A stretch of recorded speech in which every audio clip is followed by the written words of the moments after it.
Well, I'm over here today. We're going to be doing drywall sheetrock work. And you know how difficult it is to do drywall, sheetrock, whatever the heck you want to call it. And especially when your helper don't show up, or he's missing in action or something. A lot of this stuff I have to do myself anyway, and it's really aggravating. But I do it two different ways when I'm by myself. Which I'll show you in a minute, I put a board up against the wall if I got long pieces. But if you're in the middle of the room, then you really don't have much other way to do it, especially when you're trying to handle the sheet by yourself. Well, in this case, what I've done, I've got a 1x6, and then I've got some long lag bolts that's going up into the rafters. Ceiling joists, whatever you want to call them. Not rafters, ceiling joists. And this is getting it down, but now I'm going to show you what it's like to put it up. Alright, let's just say you have to take it down for some reason. You've got to put a light in or whatever. Okay, so let's get it down, and then we're going to go right back up with it. And this is all going to be done by myself.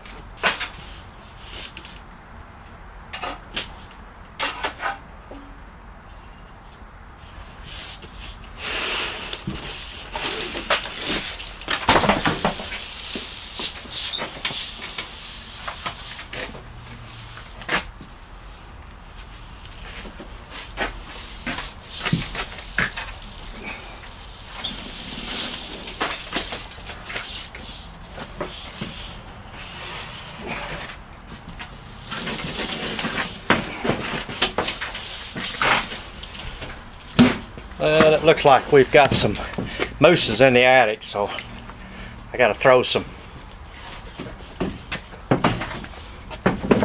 bait up in there and then rehang some insulation. Oh boy, do I like hanging insulation. You ever had those pieces of insulation that just won't quite reach? Well, you can always cut a little strip to go in there, but just to get started with it, that painter's paper, it's 3 foot wide, probably about 250 foot long. Anyway, that works really good to hold insulation up there. This is duct tape I'm using here. This is the next best thing, and the nice thing about duct tape is you can stick it and it'll stay there, so you don't need that third hand. And then you can staple it up, and then you can run it across, staple it on the other side. Of course, you cut off the excess, but then, you know, when it starts getting hot up there, the duct tape pulls loose, and then of course this stuff's sitting down on the sheetrock like it's supposed to. Anyway, okay, now we're going to try to, notice I said now we're going to try to get our piece of sheetrock in there. Normally I do this when there's no other sheetrock up there, but this is the hardest typical way there is to do it, since we've got a piece on each side, which means it's going to be real difficult to kind of wiggle it up in there. But at least you get a first row seat to see how it's going to go up there, if it goes up there. Hopefully it will. And then oh, and then another thing I meant to tell you, once you get it in there and then you get the one in, I'm going to come back and then I'll use the impact to run these lag bolts up against the ceiling. So as you'll see that I'm going to start from this end and then get the first two joists and then go to the other end. Now we're not going to put but just maybe 1 or 2 screws in the first two. Then we'll go up the other end, because you can still, even with just 2 screws in there, you can still kind of move this stuff, the sheetrock, around a little bit. It'll give that much. Alright, here we go. Okay, before we start, we got a metal utility box up in there, and I'm going to show you how we locate it. A lot of guys, you know, they do it different ways. Some people do it by measuring over. Other people do it by different measurements. Well, I've got a story pole that helps us get through this. Well, anyway, that's beside the point. That's another issue. Anyway, well, here we go. I don't really like doing this, but this stuff is heavy, even though it's lightweight. Here we go.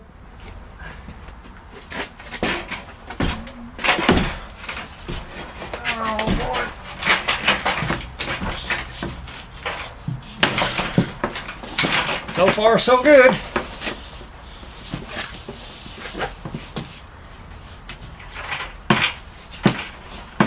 Yeah, I gotta walk it over there to that cleat.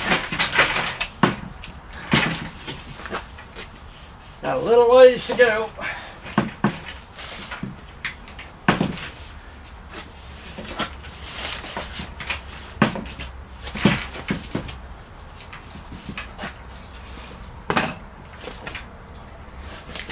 A little more to go.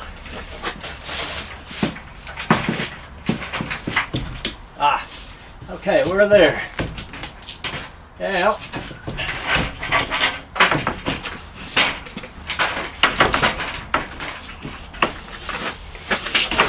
Okay, we've started. Let's see if we can make it the rest of the way.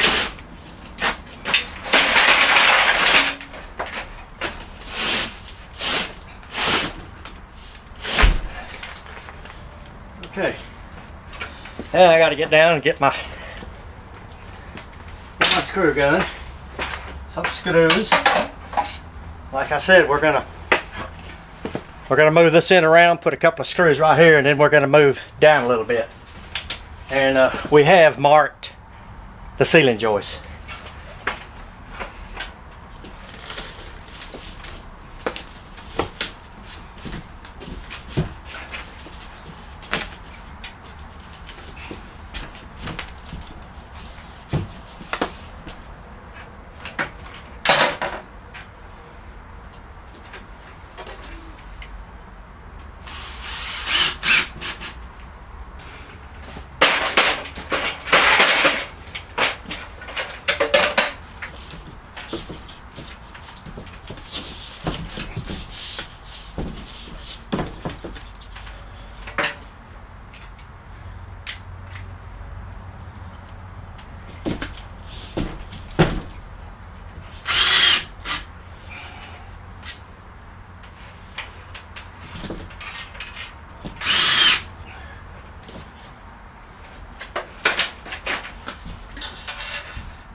Okay, well, it's up there. We got a little bit of shaving to do on that very end down there, but our helper's still there. He hadn't complained a bit.